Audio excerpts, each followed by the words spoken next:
I think that Logan Paul is the uber culturally relevant needle mover of a brother. Listen, you want to look at him from a viewership on YouTube standpoint, a followership standpoint, an ability to trend on Twitter standpoint. Let's look through his past record and call a spade a spade. Logan is the needle mover of the two brothers. Jeff, would you agree with that? Do you think Jake could headline a fight? That's the question. I think now he can. Now he can. Okay. And sell numbers like the Tyson. Like on his own, no Tyson, Roy Jones. So it's just Jake Paul. Can he command? It has to be KSI. If it's Jake Paul, KSI. It has to be KSI. Where I was going with this is this. Where Jake may lack a tiny amount of that kind of needle-moving capability, maybe or maybe not, I think he makes up for in raw talent in the ring. I think Jake is an actual fucking fighter, which is why I say that his next move needs to be strategic.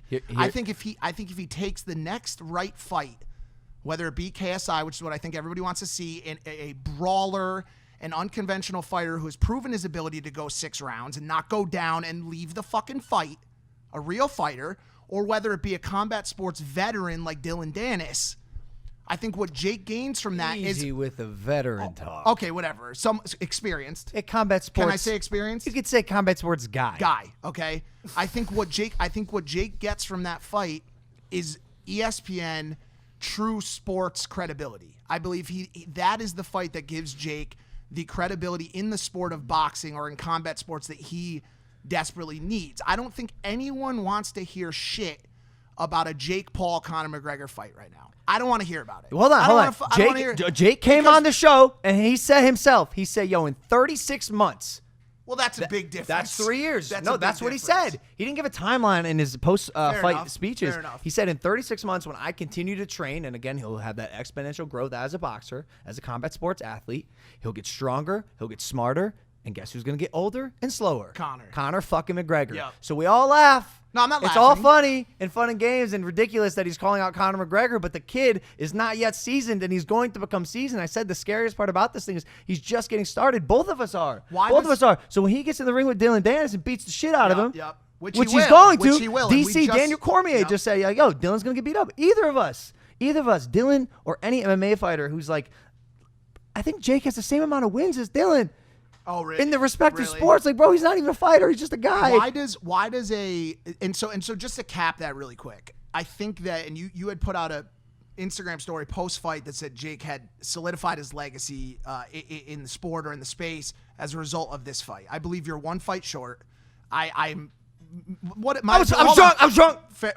Fair. What does my opinion matter? Fuck it. I'm not a boxing expert. I guess I'm talking about YouTube boxing, and I'm a YouTuber, so I guess I can talk about it. But I personally believe that Jake's next fight, if strategically chosen, whether it be against the unconventional brawling style of KSI, who's proven to be a real fucking fighter, or the combat sports experience of Dillon Dannis, a victory in that contest will solidify Jake as a real fucking opponent in the combat sports space that could then go and call out actual fighters. Here's the asterisk. Yeah. Here's the rebuttal. Yeah.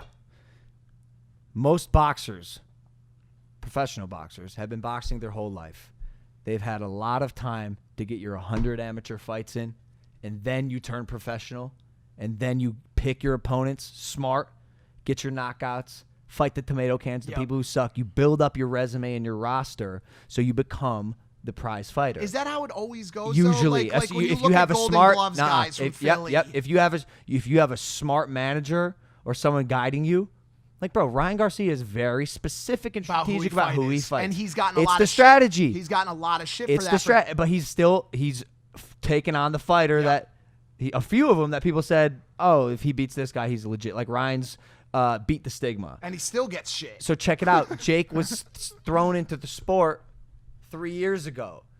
He can't just do the 100 amateur. Every guy I spar, like, yeah, I'm a professional. Like I'm 12-0, right? Okay, cool. How many amateur fights you have? 150. Yeah. Are you fucking kidding me?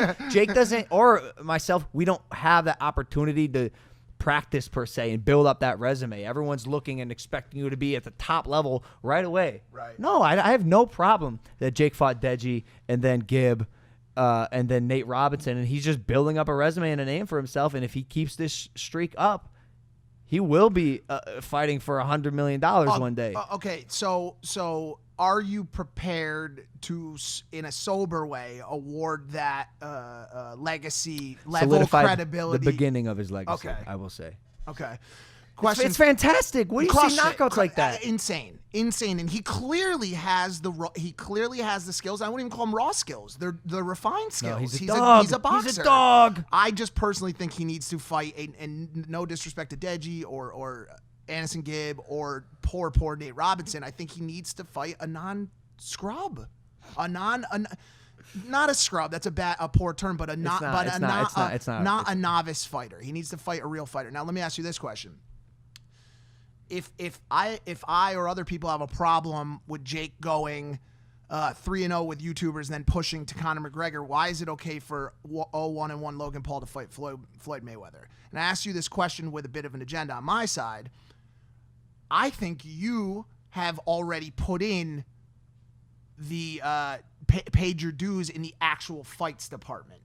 You've had how many round fights with KSI? Both of them went 6 rounds. 6 rounds. You've proven to be able to get through an entire fucking fight, take hits, give hits against an actual opponent. A show. Jake said on the show, he's like, why you? Bro, I put on a fucking show. Pre, during, and post. I'm here to clown pre. I'm here to fight my fucking ass off, bleed, sweat, cry, die in that fucking ring. And then afterwards, I'll tell you I sneezed 3 times, and you can meme that shit.